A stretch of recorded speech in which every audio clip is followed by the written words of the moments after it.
You're our first vampire.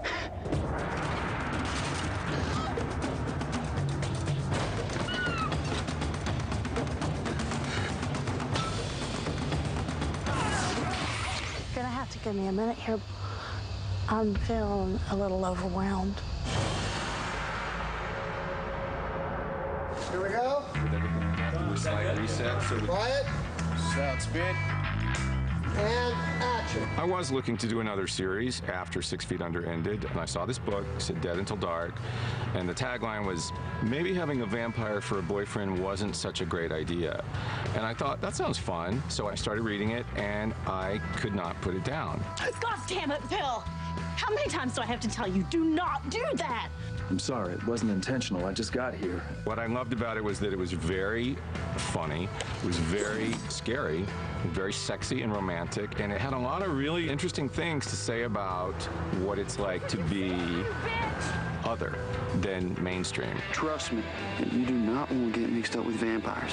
What's so exciting about it is that it takes the vampire myth and makes it really accessible. I think True Blood deals with issues of racism and sexism, homophobia, and disease. You know, it deals with a lot of really interesting, big issues in a really fun, offhanded way. I don't know why everyone's getting their panties in a wad about some stupid vampire. It takes place in a small town in northern Louisiana called Bon Temps. In the present, but in a world where vampires have come out of the coffin. They have made their presence known to humans. They're lobbying for rights. We pay taxes. We deserve basic civil rights just like everyone else. True Blood, in addition to being the name of the show, is also the name of a synthetic blood product, which serves as sustenance for vampires. What you want? May I have a bottle of O-negative, please? It doesn't do anything for humans, but it keeps vampires alive so they don't have to go killing people. The books are incredibly entertaining. You can kind of step into this slightly strange place where all kinds of sort of supernatural things are real and are just a part of the everyday life. I'd seen American Beauty and I had watched 6 Feet Under. It was obvious to me that Alan was a guy that had a vision and would get the subtext of the books and carry it through. There's something kind of mystical about, you know, the swamps of Louisiana. There's something murky and mysterious, and it feels far and foreign, unless you're from Louisiana, in which case it feels perfectly at home. Nice to see you. Bon Temps is a small town where everyone kind of knows everyone, and everyone knows everyone's parents and grandparents, and we've all sort of lived there forever, and it's very close-knit. I'm fine, Arlene. They've never really had a vampire that they know of until Bill Compton arrives in town. He meets Sookie Stackhouse, who works as a waitress at Merlotte's Bar and Grill. She's a telepath. She can hear people's thoughts. Man, I cannot wait to get the hell out of this podunk town. Well, make sure you do, and before it's too late, because every year you wait, you just get more and more stuck here. Believe me, I know. How'd she know what I was thinking? I was dying to do it. It was so different from anything I'd ever done, and so out there, and I just fell in love with the characters. We have assembled a really great group of actors, and sort of the central role of Sookie is Anna Paquin. You don't like not being able to control people, do you? She's so strong but fragile and so sort of immediate in how she responds to things. There's not a lot of sort of filter. Aren't you afraid to be out here alone with a hungry vampire? No. It's a love story. She's met her first vampire. She falls for him. They start a relationship, and this is the first relationship she's ever been in. We have a British actor named Stephen Moyer, who is playing the vampire Bill. I had a lot of people come in and read for Bill and do a lot of very familiar vampire mannerisms, and I've always seen Bill as kind of a tragic hero. I mean, this is a man who, when he was 30 years old, was made vampire on his way home from the Civil War, and he had to say goodbye to his wife and his children and his life as a human. He's different from a lot of the vampires we encounter in the story in that he wants to retain his humanity. He wants to be a good man. I wanted to make sure that you were safe. He has this moral dilemma within him where he doesn't want to be the vampire that he was. He wants to try and live with the humans as opposed to against them. Hey, Sam, is my sister here? Sookie's brother Jason is being played by Ryan Quanten. Jason views the world, or sees the world, as his bedroom. And what time you get off work? Jason has a little bit of a sexual compulsion. Women are so available to him that it's going to take him to some dark places. You have no idea what I've been through since last night. The script was phenomenal. It's just a fantastic character for me to play. I guess any inhibitions I had before starting the show are now completely sort of disappeared. Do not snap at me. I have a name, and that name is Tara. And isn't that funny? A black girl being named after a plantation. No, I don't think it's funny at all. In fact, it really pisses me off that my mama was either stupid or just plain mean. You can read the script and she can come off as just all attitude. And when I read it, I knew there was something behind that. And so I want to make sure that the stuff that's underneath, that stuff that makes your character come to life, that's the stuff that I wanted to try to bring out. And it's very challenging because you get amped up and you're just screaming your head off. And you have to realize that, wait a minute, why am I screaming? Where is this coming from? My life sucks. Tara, don't you be feeling sorry for yourself? That's just lazy. But why can't I keep a job? Maybe because you can't keep your mouth shut. Bitch, who asked you?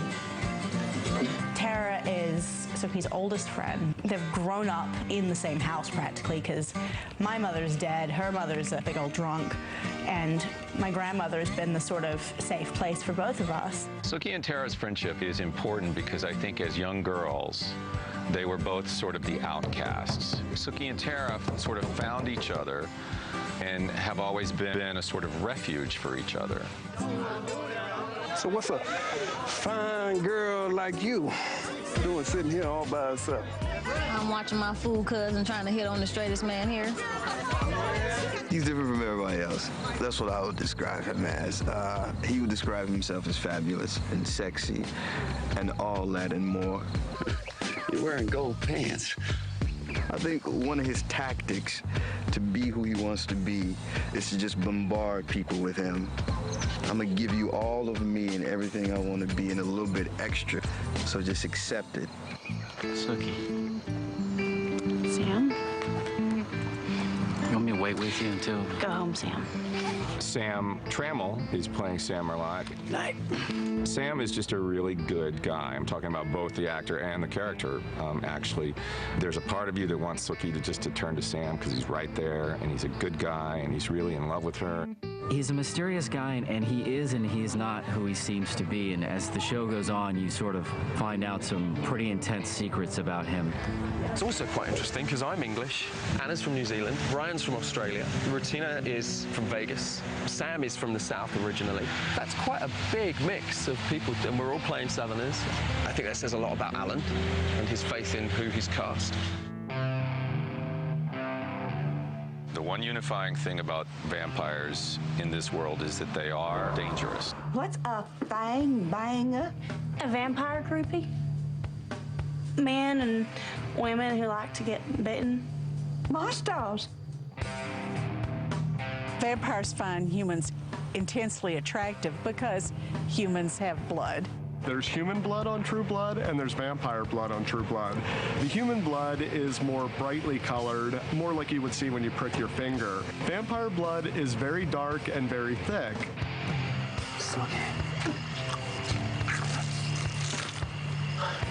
I want to be a vampire. You won't be. God damn it, Suck, if you want to live or not. Vampire blood is a very volatile, organic drug. In this world, it is the hottest drug around. In large doses, it can heal people who have been brutally injured or who are sick. It can also make you go mad. You should have taken him home.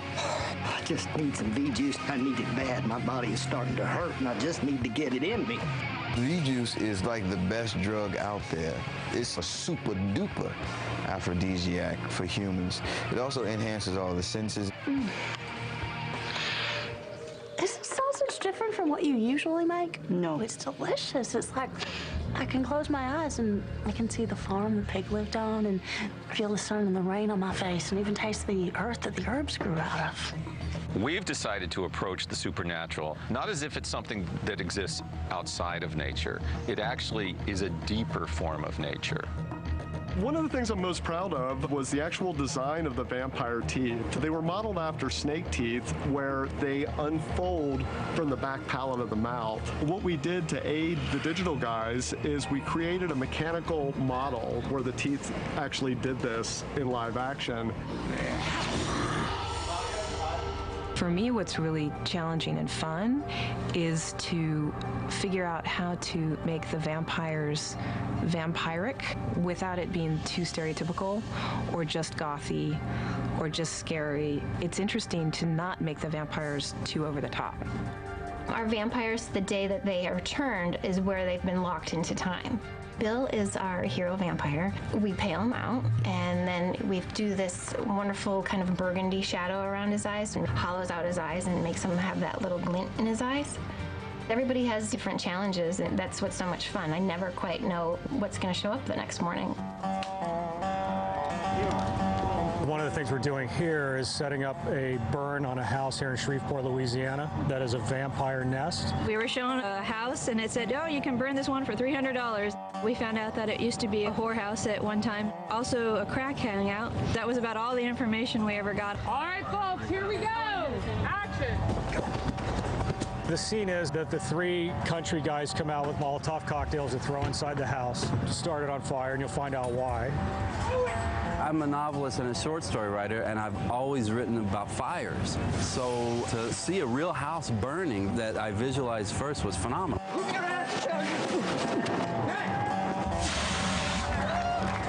We let it burn about 3 minutes, and then we called it and had the fire department come in. The house couldn't collapse and fall down to ashes because they have to pull coffins out in the aftermath. What we got here is we're dressing some of our vampire victims.